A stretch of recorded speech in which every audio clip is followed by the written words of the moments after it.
Hi, today we have a neck massager. It has the control buttons right here to turn it on.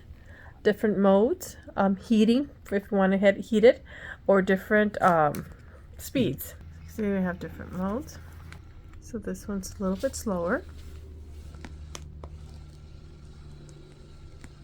A little bit more motion, faster. And slower. And then if you want it heated, this will heat it up. Type-C charger is needed. It does come with the charging, and it also has a zipper so that you can take off the outer lining and wash it if you'd like. Now check this out, guys. When you turn it on, the top has to be in the bottom. The heavier part has to be in the top. So hold on the button. It turns on, and then pressing with your back between, almost like right after your butt ends. That's the best part to actually get this massager working.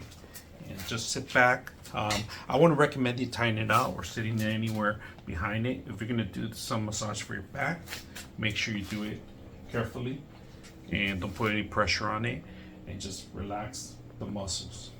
So that's another thing you can do for your back. All right, I'm gonna show you exactly where it heats up here. You guys can see that.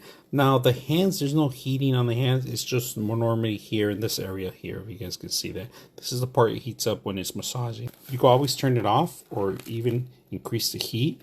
You could do different motions on it, and like you can see it working, the heat right there.